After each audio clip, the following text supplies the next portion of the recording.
Masechet Pesachim. We're on daf 73, and we plan to finish the sixth perek today. So we're going to see three main topics. First of all, why do we mention the first case? This seems simple. We're going to answer. It's only there for style. We're going to talk about why should one be liable for a korban chatat if you do a destructive act and not constructive. And then the main thing will be about the question is uprooting.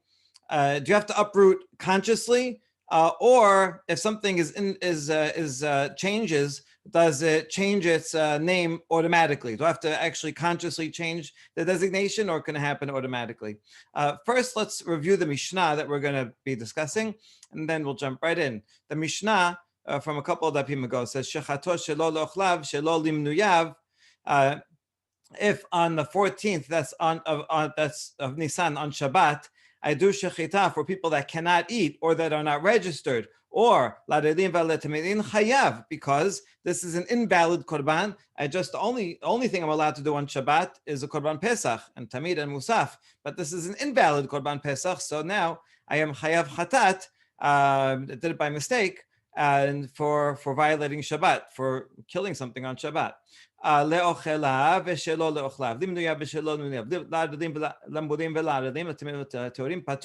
had both in mind, people can eat and can't eat, people registered and not registered, circumcised and uncircumcised, pure and impure, that's okay because the sacrifice is still valid. We know all these principles already, so someone's going to ask, like, isn't this obvious? We know that if it's invalid, then I'm going to be chayav for doing it on Shabbat. If it's a valid sacrifice, and I know the definition of valid, invalid from the beginning of the perek. Okay, so really we don't need all this. We'll discuss that. I slaughtered it, and then turns out, it has a mum. So that is chayav because I should have seen the mum before I did it. So that's my fault. I mean, I didn't do it on purpose, but it's still negligent because I should have checked before. If it's tarif on the lung, something inside, there's no way I could have checked that before I did shechita, then it's invalid, but it was totally beyond my control. That's honest, so it's okay. And the last case is shechato v'noda shemashchu ha'be'alim et yadam, or shemetu or shenitmeu patu. We're going to talk about this one a lot. So if I did shechita and then I found out that turns out the owners all withdrew their registration, or the owners died, or they became tameh and could not bring this korban patur, because I didn't know when I was doing shechita. I said, oh, they asked me to do this. I'm doing it for them. I thought it was valid. Turns out it was invalid, but it's total honest. I will talk about a case where I had time. I could have checked. Right, I could have gone back. Hey guys, you still alive there? Right, you still tahor? Because in this case, when I was doing shechita, I thought it was valid. All right, good. So now let's start the Gemara. Shechato shelo le'ochlav pishita. Obviously, if I do shechita for people who cannot eat it, it's invalid. Since the Pesach offering, any time of the year, if I do it for people who are unable to eat, physically unable, they're sick, then here it would be chayav because I did it on Shabbat. I have to bring a korban chatat. Mishum the Tana Sefa Patur Tana Resha Chayav. Oh, simply because in the next case, it wanted to teach me that if I did it for people who can eat and cannot eat, in that case, Patur. That's why it brought the first case chayav, just for parallelism. All right, but that now just we kick the can down the road. But okay, how about that one? V'haname peshita. The sefa is also a simple case. There's no chidush there. Mishum dehatam kasher hacha patur, because over there in general it's a valid sacrifice because I included both those who can sacrifice it and cannot sacrifice it. So that's why if I do it on Shabbat, patur. Ela. Aidi the Tana shechato shelo lishmo b'Shabbat Tana name shelo le'ochlav. Rather, since it was talking about in the next case, beforehand in the Mishnah it said if I did shechita shelo lishmo b'Shabbat, I had in mind that this is going to be for a shelamim. That's not good, right? I can't take a Pesach and make it into a shelamim. So since I want to talk about that case, so I mentioned also the other cases that could invalidate a korban. All right, Vihi gufa lamali. Okay, that itself, you kick the can further down the road. But that itself, shalushma, why do I need that? Mishum de kabel if get Rabbi Eliezer, Rabbi Yoshua, because in that case, there's a machloket between Rabbi Eliezer and Rabbi Yoshua.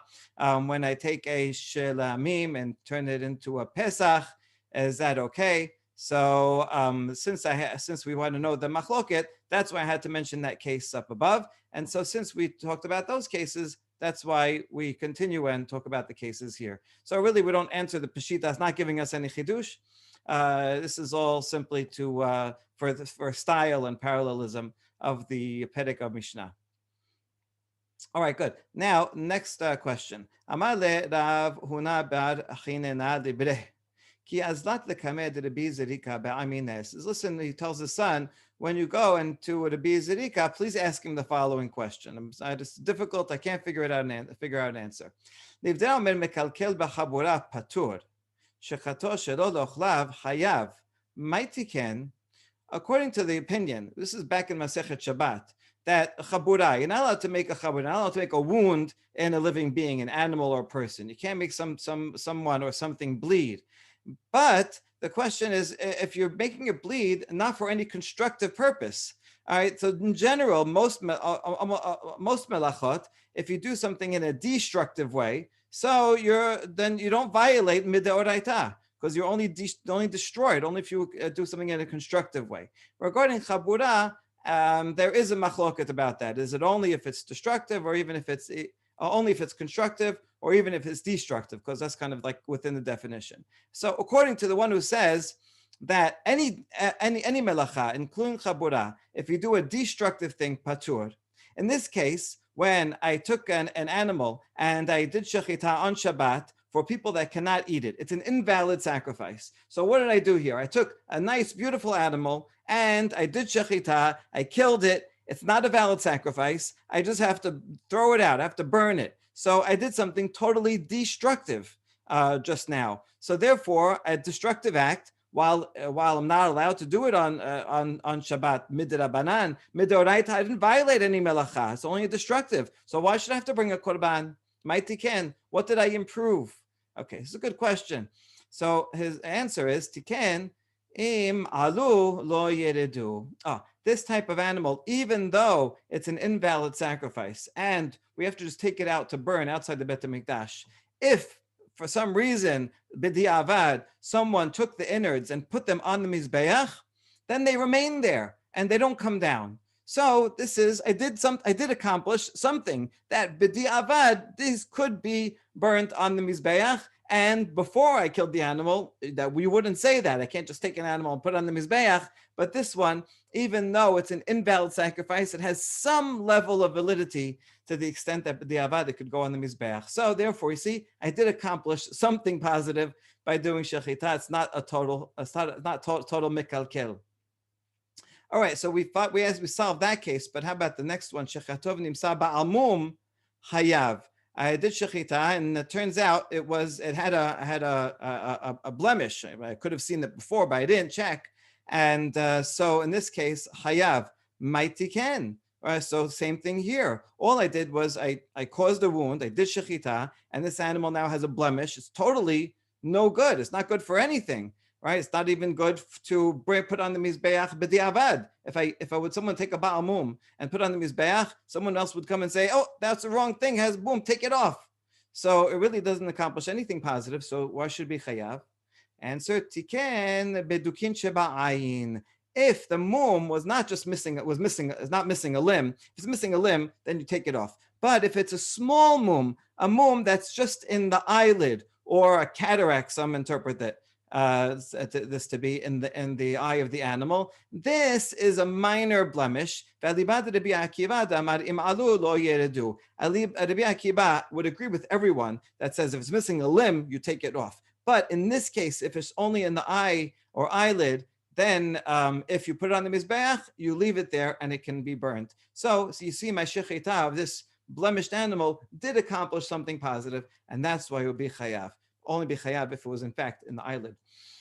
Shechato v'nimsa terefa baseter patur. Okay, we're going to ask the same question on the next case. If I did shechita and it turns out on the lung or something inside that I couldn't have known before, then patur, I would not have to bring a korban. Habegalui chayav. Okay, let's say it was something that I could tell from outside, that I knew I could tell that this is a terefa animal. It was sick. It was not going to live for long. Then I would be chayav. Why? Mighty can, right? And what I didn't accomplish anything positive. All I did was destroy an animal. And I can't, this one, everyone would agree, I can't put it on the mizbeach. If I put it on the mizbeach, I have to take it off. So tiken lihosimi de nevela. By doing shechita, at least it's not a nevela. And nevela, an animal that dies on its own is nevela, and that causes tum'ah. However, an animal that is tarif, I did kosher shechita, turns out it's tarif, it has a problem. So I can't eat it, but it's not tameh, it does not cause tum'ah. And so I did accomplish something that whoever was around this animal will not become tameh. Okay, good. So even in that case, I did find something good about it. Matkif la rabina detanya hashochet chatat b'shabbat b'chutz la'avodah zara chayav aleh shalosh chataot. Mighty can. Okay, one last question about this. We have a baraita that says someone who does shechita to a chatat on Shabbat. Now, you don't bring a korban chatat on Shabbat, so that's one violation.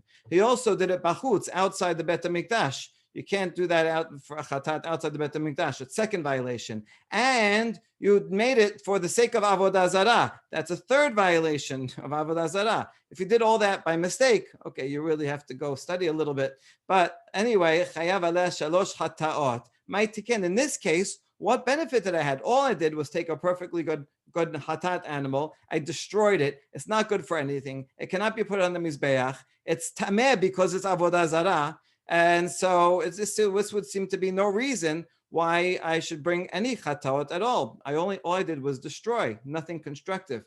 I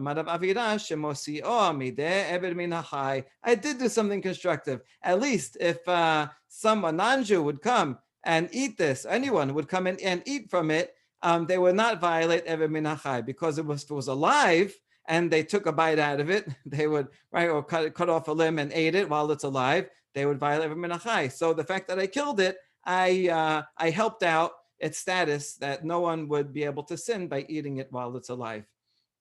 All right, so that's a fun answer. And now we get to the final section. We're going to see a statement of Rav, and in the statement we're going to infer that uprooting something consciously, saying this is no longer designated as A, it's now B, is not required. If it cannot be A, then it automatically changes its status to B without me having to say something, right? That's what we're going to infer from Rav. We're going to see a contradiction to that, and based on that contradiction, we're going to reinterpret Rav.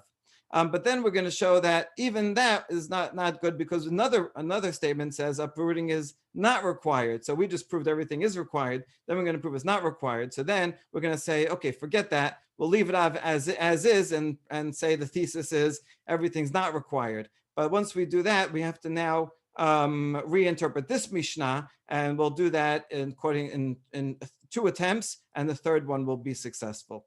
All right. Let's see step by step now. Amar shechatov noda. The Mishnah was talking about a case when you slaughtered the animal, and then afterwards you found out that the owners had died, and so you slaughtered it for nobody, and so that is an invalid offering. But you don't have to bring korban chatat because you didn't know. I thought it was okay. Amar Rav Yehuda Amar Rav. Okay, Rav is talking about a separate case altogether, but we're going to see how it ties into our Mishnah. He says, Asham shenitak lir'aya ushchato setam kasher le'ola. I have an animal, it's an asham. That's because I made some sin that I require an asham. Now let's say the animal is lost. And then, so I brought a different one as an asham, and then I found it. Now I have this asham animal. Or someone brought an asham and that person died. So now I have this thing that's designated as an asham, but nobody needs it. No one requires atonement from this asham. So what do you do with it? The answer is you should let it go and graze out. Let it go and graze out in the field until it gets a mum. Once it gets a mum, so it loses its kedusha status. Now I can sell it. I can take the money and donate it to the Bet HaMikdash, and they will use that money to buy in olah when there's off times, when there's nothing happening on the Mizbeach. So that's Hashem nitak lid'aya. Now, what if I said, okay, this is going to go and go into the field, and now I didn't wait till it got a blemish. I just took it and I said, I do shechita, and I said, this is going to be an olah. Or sorry, stam. I didn't say anything, right? I just took this hasham and I said, I don't need this hasham anymore. I don't want to wait till it goes. I just kill it and sacrifice it now. It automatically becomes an olah. Al makasabar labai akira. So you see from here that it since it's not an hasham, because it doesn't atone for anybody, because the owner died or the owner already brought another one. So and he does shechita. So it knows in heaven, they know, right? This thing can't be an hasham. It automatically becomes an olah, and the slaughterer, the owner, the new owner, the slaughterer, does not have to uproot its original designation. Okay, so based on that, from Rav's words, we learn that la ba'aya akira. All right, now we're gonna discuss this. First, we're gonna go in a little bit of a tangent of a question on this case. Wait a second. Why do I have to wait? How come only after I go set it out to pasture does this work? What if I didn't set it out to pasture? I have an hasham, the owner died, and then I just go and do shechita. Wouldn't that be the same thing? And that would be a good olah. Why does it say specifically only after it went out to pasture? The answer is gezerah la'achar kapara atu lifnei kapara. This is really, you could have, but it's a gezerah after he already did kapara with another asham, in which case it would be fine, to a case where he didn't do kapara yet. In other words, let's say he made a sin. He designates this as an asham. And then, for some reason, he says, I'm gonna slaughter this as an olah. It's not good because it has to be an hasham. He needs an hasham, and it could be an hasham because he needs it. And so, in that case, he can't turn it into an olah. So, since in that case it's not allowed, so we make a gezerah that even after he already brought a different animal for an hasham, he still cannot take this hasham and make it into an olah because the cases look very similar. But in the case where he already sent it out to pasture and it's wandering around, so he forgot about it, right? He knows it's not going to be an hasham anymore. In that case, if he goes and takes it and slaughters it, it will be an olah. And how do we know, still on this tangent, how do we know that we should make such a gezerah? This is from a Mishnah in Masechet Temura. Asham shemetu be'alav or shenitkaperu be'alav yir'eh ad sheyista'eb. This is the regular case that we learned this whole thing from. You have an hasham animal and the owner died, or they already did atonement with a different animal because they thought this one was lost. So you let it go and graze until it becomes unfit, until it gets a mum, and then you sell it, and its money will become a nedava. Money will go to the Bet HaMikdash to buy other things, other animals. That's the Tanakama. Rabbi Eliezer omer yamut. No, Rabbi Eliezer says you got to just wait till it dies on its own, and you don't redeem it for money. Rabbi Yoshua omer yimacher ve'abid bedamav olah. He says no, you could sell it, and then with the money you buy an olah. Rabbi Yoshua is basically the same as Tanakama, right? And they both say you take the money and you turn it into and you sell it, and then you use the money to buy an olah. You sell the animal, use the money to buy an olah. Bidamav in aval gufo la. So you see that you can use the money to buy an olah, but the hasham itself you cannot sacrifice as an olah. Why not? Oh, the answer is it must be gezerah. De gazar leachar kapara atu lifnei kapara shema amina. Right? So it must be because technically you could, but if we allow people to take an hasham that they don't need anymore and make it and slaughter it as an olah, then they might take an hasham that they do need for an hasham because they didn't bring a different one. They need it for kapara, and they might bring it as an olah, and that's not good. So you see, this is where we know that you do in fact get the make a gezerah. Okay, now back to our regular programming here. Rav said the statement, and based on his case, that right? I didn't have anything in mind. I just took the hasham that I don't need anymore, and I slaughtered it. It turns into a lot automatically. So you see, it reverts, and I don't need to uproot it consciously. Okay, so Rav said that. The problem is that we have a baraita that contradicts it. The baraita is commenting on our Mishnah. That's why this whole thing is here. Iti be'erav chistad Rav Huna. Shechato v'noda shemashchu ba'alim et yadam. Right, and this is our Mishnah. You did shechita, and then you found out later that the ba'alim deregistered or died. Okay, so in that case, I don't bring a sin offering because I didn't know. V'tane ala, we have a braita that's adding another case to this. Bachol, let's say this happened during the week, not on Shabbat. See, on Shabbat, I have a problem because now I did shechita and I wasn't supposed to on Shabbat, but patur because I didn't know. What happens during the week? Okay, so now I have no problem of the melacha. Ki hai gavna yisaref miyad. Now the question is, what do I do with this animal? That it was a Pesach offering, a designated Pesach. I thought I had in mind that I'm going to make it a Pesach. I'm the slaughterer, but it turns out that there's no owners. What do you do with it? You burn it immediately. Okay. So why do you burn it immediately? If I say I need conscious uprooting, then you see it's still a Pesach. I designated Pesach, it's still a Pesach, and it's invalid. A Pesach offering with no owners is an inherent disqualification. Therefore, I have this invalid sacrifice, pisul begufo, I burn it immediately. So that would all make sense if I say that that I have to uproot it. But if I say I don't need to consciously uproot it, and that's what I've said before, then it should automatically turn into a shelamim offering. Once the owners die, right? Then, so I don't need to consciously uproot it. It should just become a shelamim. And what's the law? Pesach that I slaughter as shelamim. So pisulo mishum mai mishum davar acher. It's still invalid, but it's not invalid inherently. It's only because of an external factor. It could be a shilamim. The problem is that now it's a shilamim that you brought after the tamid, and the only thing that can be after a korban tamid is a pesach. So in that case, since it's invalid is because of something else, it's not a good pesach. It's not a good shilamim, but I can't burn it right away, because it itself is not invalid in its goof. So what do we do with that?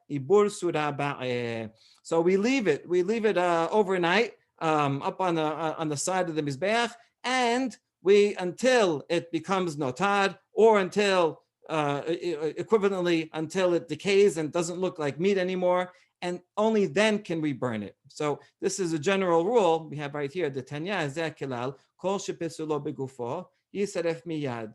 Any animal that is inherently invalid, you burn it right away. Badam uba be'alim te'ubar suratov.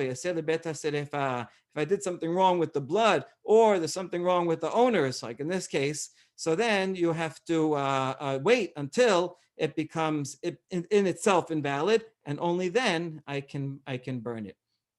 Okay, so the point from all this is our Mishnah and the Braita that's based on our Mishnah, and in this Braita, it says that you burn this animal right away. It must be that you burn it right away because it's inherently not good. Why is it inherently not good? Because it's a korban pesach that has no owners, because it does not revert automatically. And so now here's our problem. According to Rav, uprooting is not required. Conscious uprooting is not required. According to the thing we just said, unconscious rooting is required. So how are we going to resolve Rav? We don't want him to contradict this baraita. Ela latema shechato setam kasher l'shum ola. Ela shechato l'shum ola kasher. We actually changed Rav's words, which is really not a very nice answer, right? Instead of that, he slaughtered it without any specification. He just took this asham from the field and slaughtered it. No, he actually slaughtered it for the sake of an olah. And that's why it's okay as an olah, because he did redesignate it. Alma be'akira. So that means you do have to redesignate. You do have to uproot its original designation consciously. Okay, so now we brought it up in line with the braita. All right, so far we're so far so good. And right now our basic assumption is by akira, and we fit everything into that. But we're going to throw a wrench into it with another case. Hiya bar gamda de amar nizreka mepi chabura ואמרה כגון שהיו בעלים טמאי מתים ונדחים לפסח שני. We saw this about 10 dapim ago, where we were discussing a case of whether a Pesach that's now needs uprooting. Do I have to consciously have in mind there'll be a shalamim or not? And over there, at that point, someone suggested in the Bet Midrash, we don't know who exactly, they brought up a case of that the Baalim all became tameh. So they designated this animal to be a Pesach, and they all became tameh. Now, since they're tameh, they have to go to Pesach Sheni. Now, they probably will want to use the same animal on Pesach Sheni because it's already a Pesach, so they can just keep it and use it for Pesach Sheni. Since they want this animal to be a Pesach, it will not change status unless it's specifically uprooted. So if they're going to slaughter it at any time after the 14th, they have to say this will be a shelamim because they never, they kind of said we want this to be a Pesach. So since they had specific intention for it to be a Pesach, they have to consciously uproot it. So in this case, and only in this case, do you need to consciously uproot it. But otherwise, any other case, if you just had a Pesach offering and it was not the 14th anymore, and now obviously it can't be a Korban Pesach because it's not the 14th, it will automatically become a Shelamim. Right? So therefore, now we see the principle is you do not have to uproot it. So what are we going to do? How are we going to fit this opinion into everything we just said? Right? We said before Ba'akira, and now we proved the La Ba'akira. So here's our answer. Ela amar Rav Huna bered Rav Yoshua. Hacha b'may askinan. We're going to reinterpret this that baraita before. Kegon shefrishu kodem chatzot umetu ba'alim achar chatzot. Havale nid'eh v'nidche. Okay, the case where the people became tameh and you have to burn it. This says you burn it right away. That baraita, that's the case where they designated this animal before chatzot, and then the owners all died or whatever, or became tameh after chatzot. And in this case, this animal that was designated as a Pesach, once it passes chatzot, it becomes a fit animal, right? This is kind of starts glowing, right? This can be a korban Pesach. So dehava lenid'eh v'nidche. Nid'eh means it was seen. It was seen by the altar, as if even if it wasn't really physically. This is a expression that means it was fit to be on the altar, and it became unfit, and it was nidche because the owners died. And we have a general principle: once something became fit to be a sacrifice, it was ready to be offered, and then it became unfit, it can never again become fit, no matter what you do. And that's why it has to be burnt immediately, because there's nothing you could do with it. It's like it's prohibited bigufa.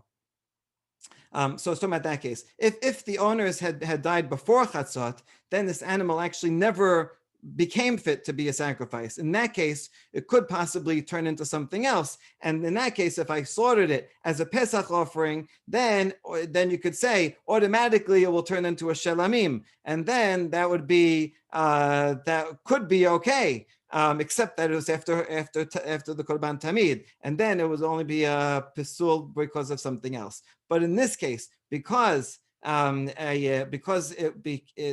did it beforehand, so even if you say akira, that you don't need akira, in this case, there's no possibility for it to be something else, because once it was designated as a Pesach and became fit for Pesach, it can never become a shelamim again. Okay, and so by doing that, we just reinterpreted the Mishnah case, or the really the Braita based on it. That's it's after midday, and because we reinterpreted that one, now we can go back to Rav. Rav says uprooting is not required, and so Rav makes sense. We just reinterpreted this case to say that this is also can fit with uprooting is not required. Rabbi Hiya's case says uprooting is not required. Good. So now we solved everything according to the opinion that conscious uprooting is not required. So we should be able to just go home now, right? Well, here's one last problem, that this whole thing is a problem for Rav, right? The whole reason why we were doing this whole exercise is because Rav started it by giving that case from which we could tell uprooting is not required. But Rav would not agree with the answer that we just said. Here's why. Midday hu ta'ama ela de Rav. This whole thing we did just for Rav to reconcile him. Hamara balechayim enam nidchim. But Rav says that as long as an animal is alive, it never becomes rejected, even if it's after chatzot and it became fit, and then the owners died and it became unfit. As long as it's a live animal, it can in fact be used for a different sacrifice. And you don't say nidche unless it was already slaughtered.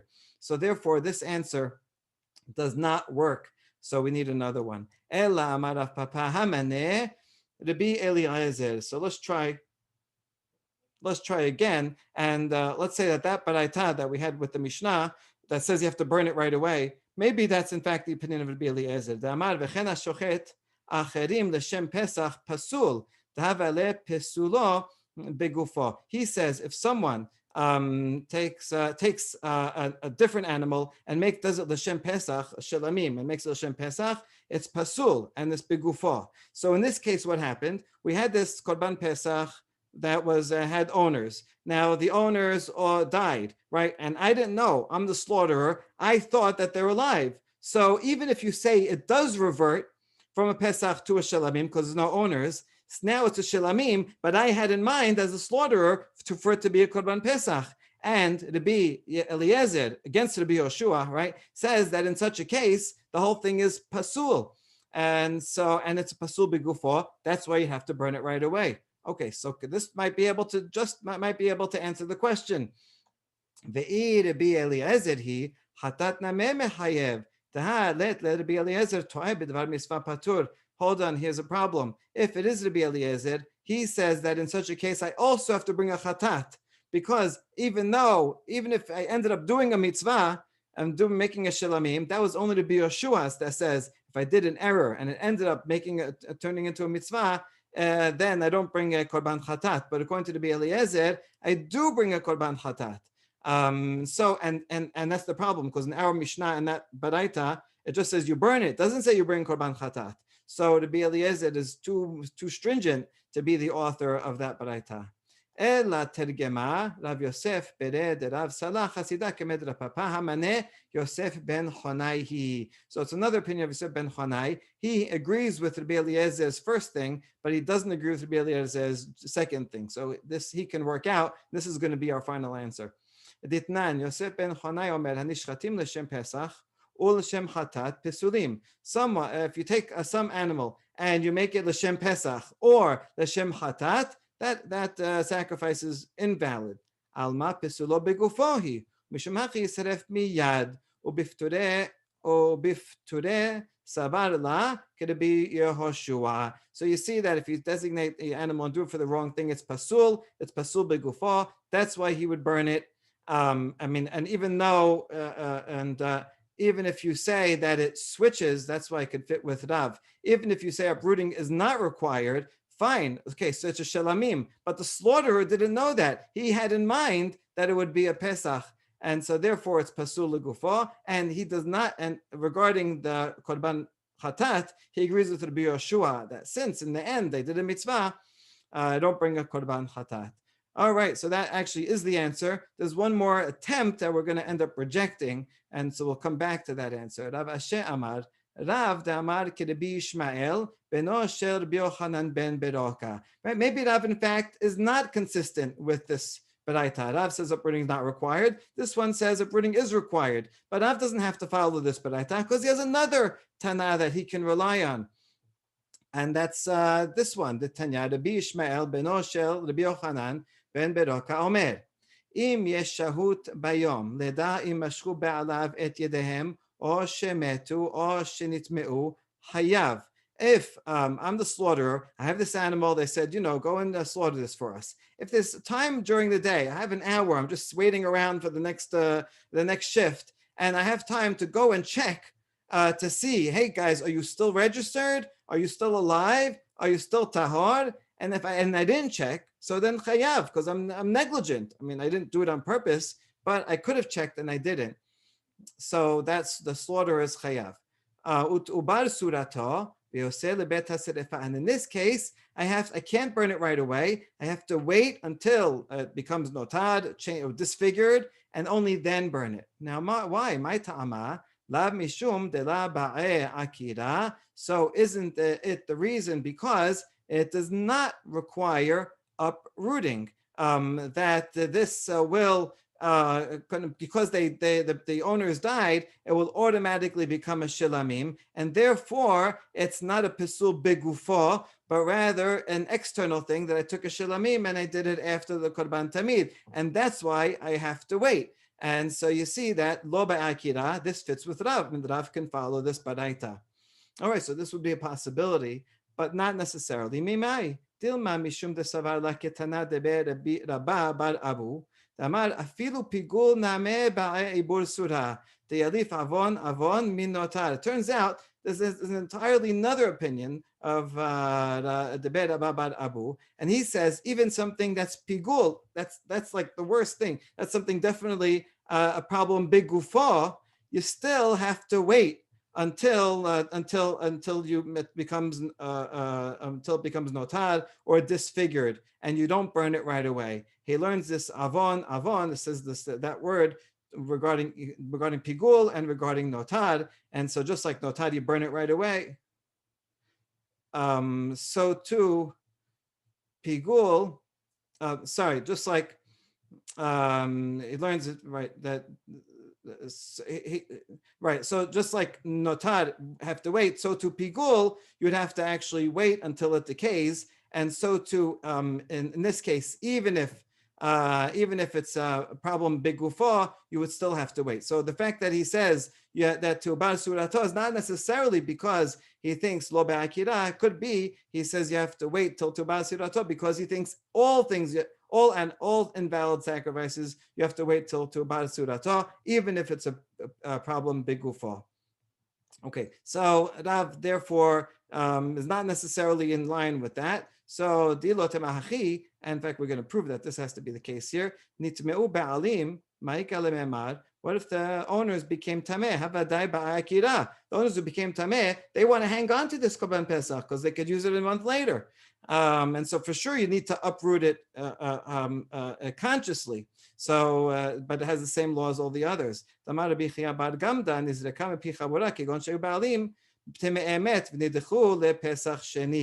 you see, in this case, for sure you need to uproot it, and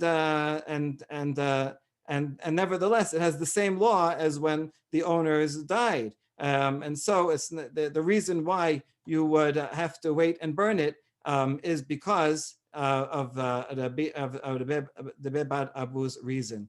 So therefore, that possibility is rejected. Ela machvarta kedeshane meikara Yosef ben Honai.